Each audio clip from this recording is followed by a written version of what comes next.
Je, umewahi kusuka rasta ndefu ambazo umekaa nazo maybe wiki 2 au 3 na zikakuchosha kama hivi mimi, ukatamani ufumue uwe na nywele fupi ambazo hazikusumbui. Na hii sasa inasumbuaga sana watu wenye watoto. Kubeba watoto mgongoni na nywele ndefu kama hivi inakera. Kwanza mtoto pia anakuwa anahangaika, nywele zinamgusa zinamwingia machoni. So usifumue my dear, kuna style ambao unaweza ukafanya na ukaonekana very very very cute. Here is what I'm going to share with you. So karibu tena kwenye channel yangu. Kama ni mgeni unakaribishwa sana. Na leo tunakwenda kupunguza hizi rasta zetu. Kama unavyoona tunaenda kutengeneza like bob hairstyle. Kwa tutakachohitaji kwa hapa ni mkasi. Huo unaweza ukatumia kiwembe kwa ajili ya kuzipunguza hizo rasta. Pia kuna mshumaa ambao huu tutawasha na kuchoma hizi rasta zetu, na haya maji ni kwa ajili ya kupozea rasta hizi pamoja na mikono ili usiweze kuungua. So it's just a normal order. Kwa kuna vitu vitatu tu ndio vinavyotakiwa hapa. So next thing tunaenda kuwasha mshumaa wetu. Baada ya kuwasha, hatupulizi. Jamani, hii so for birthday wishes. Okay, so tutaanza kukata. Utapima urefu wa nywele yako ilipoishia. Make sure haukati nywele yako. So ukisuka hivi unajua nywele yako imeishia wapi. So utakata chini kidogo kwa nywele zako utakapotaka wewe. Mimi nimeamua kuikatia hapo kwa sababu nywele zangu zinaelekeana hapo. Sikutaka kukata na nywele zangu. So the process ni ile. Unakata then unachoma na unaipoza kwenye maji ili iweze kupinda kidogo kama hivyo unavyoona. So tutaendelea na hiyo process ya kwa kichwa chote kuhakikisha kwamba tumepata style tunayotaka. Hii jamani ni kazi kidogo kama ukiwa unafanya mwenyewe, hasa sehemu za nyuma.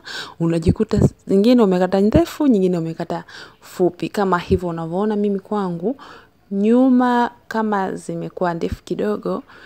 So kwenye final result yetu tutazirekebisha. Endelea kufuatilia uweze kujifunza.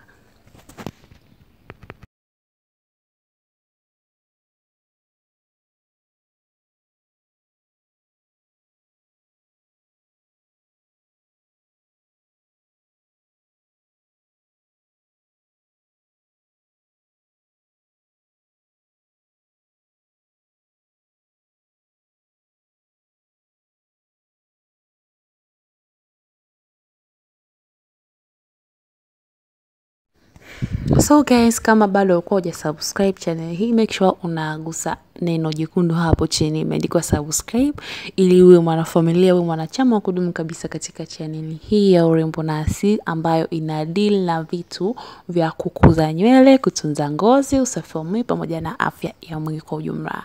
So my dear, pia kama umependa video hii mpaka hapa tulipofikia, make sure una like, share na una comment. Kama una nyongeza, ushauri, una jambo lolote la kusema, just comment hapo chini. Mimi nitapitia comment zenu na nitamjibu kila mmoja. So nimemaliza kukata kama hivyo unavyoona. Nyuma zimekuwa ndefu hazijalingana. As you can see, japokuwa mimi nilikuwa nataka yani zitengeneze kama sijui nisemaje. Kama hiyo shingo yako ya badala unavyoiona ilivyokaa hivyo, kama V fulani huko nyuma, yani iwe ndefu kidogo. And this is my final result. So hivi ndivyo zinavyoonekana jamani. I think zimekuwa very cute. Na yani hazitokusumbua tena kama zilivyokuwa awali. It's like nimeenda kusuka leo. No girls, hizi zimekaa wiki 2. Kama unavyoona ukifuatilia juu hapo utaona nywele zimechoka like zimekaa sana, but zina wiki 2 tu. So nikawa nimechoka na ile style ndefu, nikaamua kuzipunguza hivi. So kama umeipenda, just comment hapo chini uniambie kama umeipenda style hii, and then kama unaweza ukafanya pia niambie. So I think unaweza ukaona huku nyuma nimerekebisha kidogo, so ile V imeonekana the way nilivyotaka. I think this style is very very cute na itampendeza kila mmoja. Hapo juu kama uliona mwanzo kulikuwa kuna kiwei ambacho kipo katikati, lakini hapa nimeamua kuipeka pembeni. So kwa leo tutaishia hapa. Natumaini umeenjoy. Asante kwa kuangalia mpaka mwisho. Mpaka kwa wakati mwingine. Adios.